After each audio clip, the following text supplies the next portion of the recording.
Bom dia, turma! Tudo bem? Turma, estamos voltando aí para o segundo semestre, né? Teremos aí a composição aí do terceiro e quarto bimestre agora. Espero que possamos ter aulas aí muito proveitosas e que vocês consigam assimilar aí o conteúdo da melhor forma possível. Hoje eu vou colocar aí o conteúdo que a gente vai estudar nesse semestre, tá? E os critérios de avaliação. Portanto, da mesma forma que nós fazíamos, né, no semestre passado, coloco aqui alguns objetivos. O primeiro é justamente isso, né, a questão da apresentação do conteúdo, de todo o conteúdo que a gente vai ver no segundo semestre de 2020, que vai compor as menções para o terceiro e quarto bimestre. Na sequência, os critérios de avaliação na plataforma Microsoft Teams. E por fim, também irei estabelecer aí os critérios de avaliação para aulas presenciais, caso elas venham a ocorrer, né? Como não temos essa definição, então eu coloco aqui num segundo momento, se houver uma volta às aulas presencial, vocês já têm ciência de como serão avaliados. Muito bem. Então, falando do conteúdo a ser abordado, nós temos aqui. Primeira parte vai ser aquela questão do detalhamento de variáveis em relação ao comportamento do processo industrial. Então, essa questão lá do processo, nós temos variável manipulada, variável de processo, nós temos o controlador, né? Temos o set point.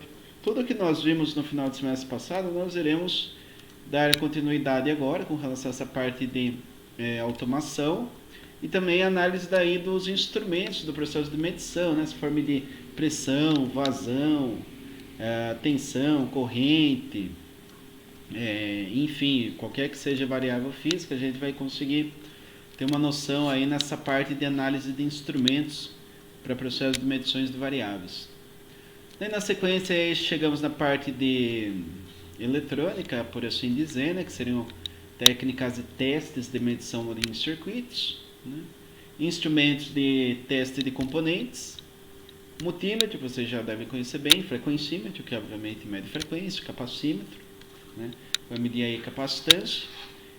Daí depois nós entramos aí no conceito de energia, então o que é energia, falando fisicamente, né? A definição física, a definição matemática e seus fundamentos. Definições que eu acabei de comentar, fontes de energia, né? Então nós temos energia renovável, não renovável, a gente irá abordar também no curso. Noções de tarifação de energia elétrica, e aí entre alguns pontos, né? O consumo quilowatt-hora, né? Por exemplo, quando você tem a sua conta de energia, você tem lá um certo consumo, né? 100 kWh, 150, 200, 1000 kWh, enfim, dependendo da instalação, você tem um consumo pré-definido. E daí você vai ter ali períodos, né, do ano, então às vezes tem período seco, período úmido, isso faz, por exemplo, na geração hidráulica, né, que depende muito da água, você ter momentos de maior possibilidade de geração de energia e momentos de maior dificuldade. Então essa questão aí dos períodos do ano, se é seco ou úmido, faz surgir aí alguns parâmetros na conta de energia, obviamente, né, para cargas mais elevadas, que a gente vai ver. E também a questão aí ponta, fora de ponta, a gente vai entender bem isso, né? O período do ano, conforme eu disse, né? Se é ponta ou fora de ponta, a gente vai analisar aí numas contas mais, digamos assim, para cargas mais pesadas, cargas industriais, você tem que ter aí, ou no universidades, enfim, empresas, terão que ter aí uma análise aí até do tipo de fornecimento de energia, né, visando aí melhor custo-benefício aí para a instalação. E dentro disso nós temos ali a demanda contratada, a demanda faturada, né, tem toda essa questão aí de demanda com relação à potência do consumo, né. Os tipos de tarifa, tem a convencional, tem a ouro sazonal verde, ouro sazonal azul, fator de potência, ou energia reativa excedente, a gente vai entender, puxa, não tem potência, né? A potência ativa, potência reativa, potência aparente.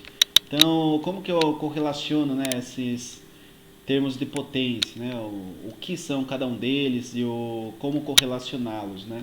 O fator de potência ele vem justamente para trazer uma relação entre potência que de fato é útil e potência que ela deve existir para que um determinado equipamento ou um sistema funcione, mas não efetivamente vai trazer aí algum benefício para o sistema. Apenas é necessária para que o equipamento funcione.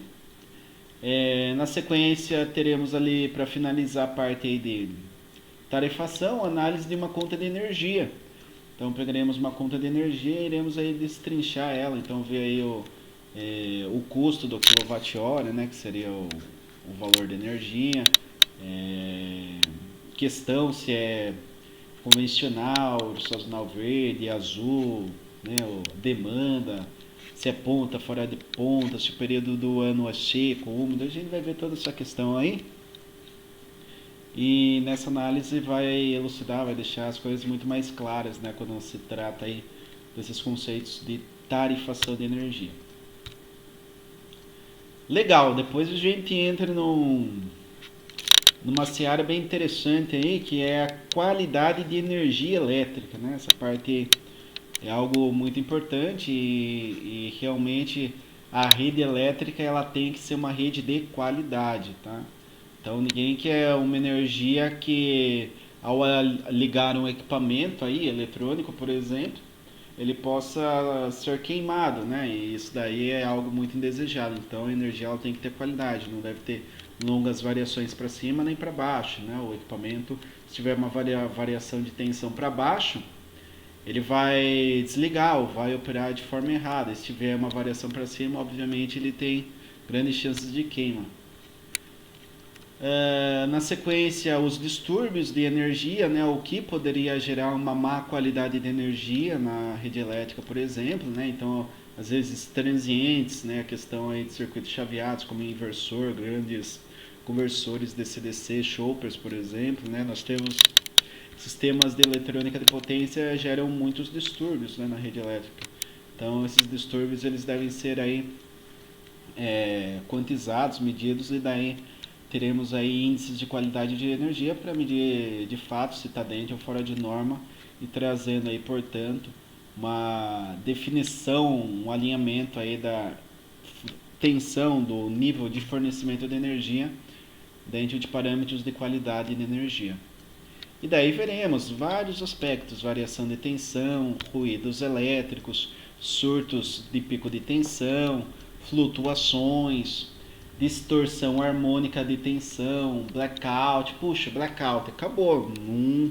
A rede não consegue manter o sistema elétrico de potência, algo que aconteceu, salvo engano, lá em 2002, 2003, né, que a gente teve aquela época de racionamento de energia. Não lembro, provavelmente vocês não lembram disso, né? Não, talvez alguns não tivessem nascido, fossem ainda bebezinhos, né, nessa época aí. Mas esse período aqui, a gente, no Brasil, eu lembro bem, a gente teve uma certa dificuldade, né, a geração de energia ela não era suficiente para abastecer a matriz energética nacional, né, e a questão das energias renováveis, o sistema de geração distribuída vem praticamente acabar com isso daqui, né, porque se eu tenho, por exemplo, painéis solares na minha casa, eu posso gerar energia e dependendo da qualidade dessa energia, da densidade energética que eu gero, eu posso até fornecer para a rede, né? Respeitando aí certos limites. Então é muito importante aí a gente ter noção também do que é blackout. E distorção harmônica, assim, na minha visão em termos bem práticos, é basicamente um dos elementos que mais contribuem aqui para a análise de qualidade de energia, tá? Normalmente, qualidade ruim, sistema com muita distorção harmônica. Sistema de baixa distorção harmônica, em geral, qualidade de energia boa. Mas os outros elementos aqui, eles também têm uma boa contribuição com esse tipo de análise. Tá? Microcortes, né? A gente vai estudar o que seriam isso. Correntes de fuga, rede desbalanceada e perda de neutro. Perda de neutro é algo aqui que é muito perigoso, né? Vamos pôr assim... se você tem equipamentos que trabalham em 127, se eu perder o neutro, esse equipamento pode ficar ligado em série com outro equipamento 127, só que ambos ligados agora em 220.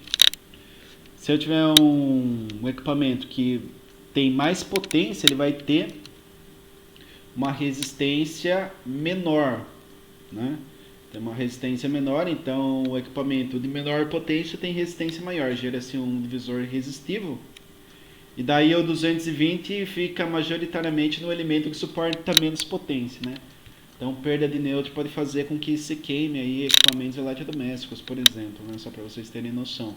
Se tiver ali por exemplo, né? Uma casa, fornecimento 220 com nêutron. Eu ligo um chuveiro no 127, tá?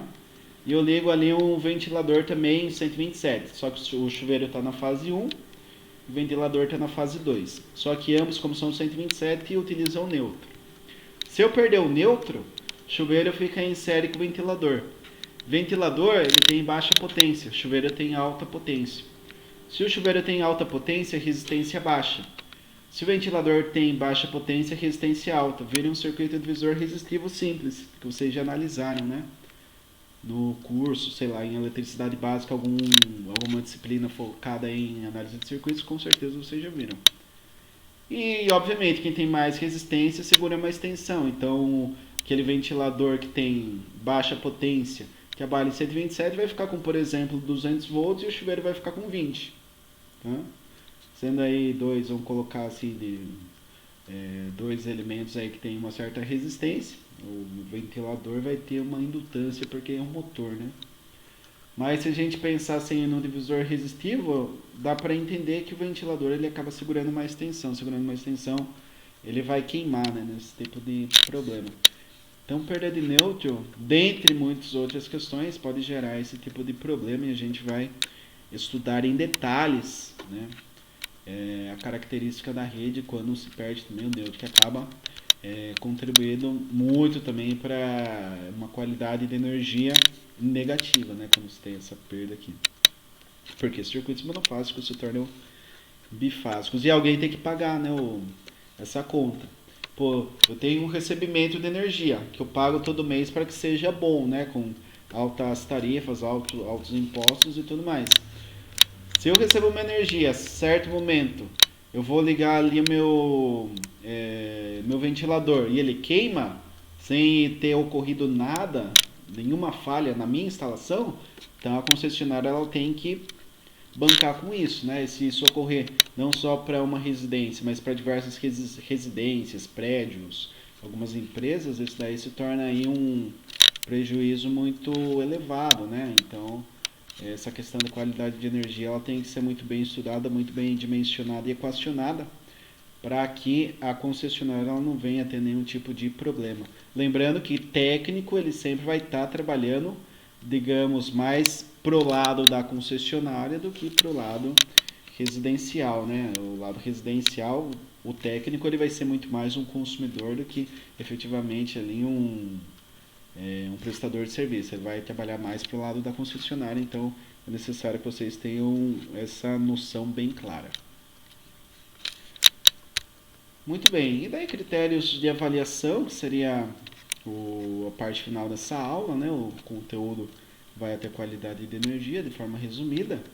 Eu dividi aqui, ó, critérios para o Microsoft Teams e critério para aulas presenciais.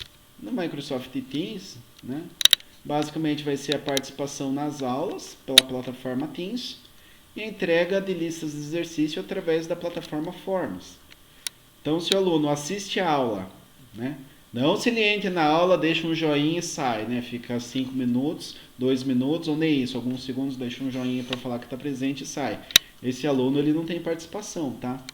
E nem presença, porque a gente vai estabelecer nesse semestre aí um código de conduta, né? Algumas características que devem ser seguidas por vocês, mínimas, para que vocês tenham aqui essa questão da participação bem dimensionada, bem como também as notas, as menções, né? Entrega de lista de exercícios não tem muito segredo, vai ser daquele jeitão que nós fazíamos, né?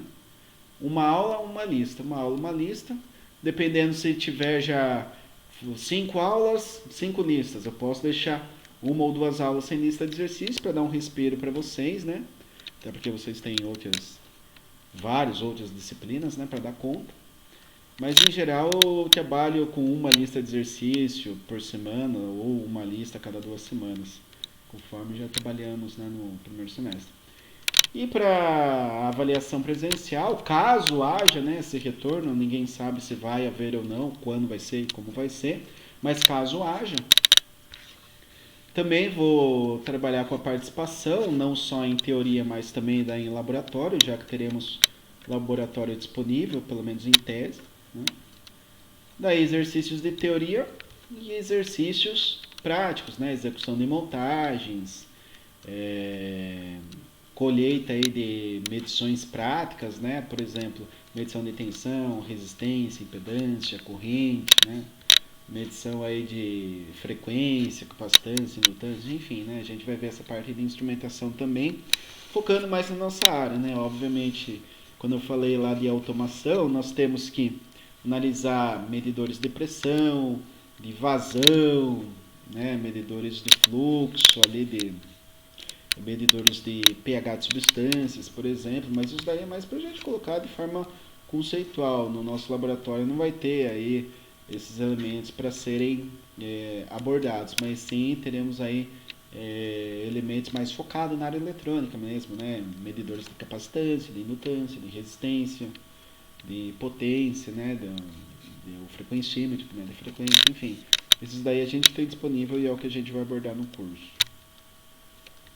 Beleza, turma? Então eu deixo aqui essa primeira aula, né? Para constar aí a forma que irei trabalhar no terceiro e quarto bimestre, o que a gente vai estudar também no decorrer desse segundo semestre de 2020. E é isso aí. Eu estarei disponível, né, no Microsoft Teams no horário da aula, sempre para tirar dúvidas, caso vocês tenham. Podem sempre mandar lá áudio, foto, vídeo, que vocês acharem pertinente e necessário para que a gente tenha a melhor comunicação possível. Beleza, turma? Grato a todos, mais uma vez. Bons estudos e até a próxima aula.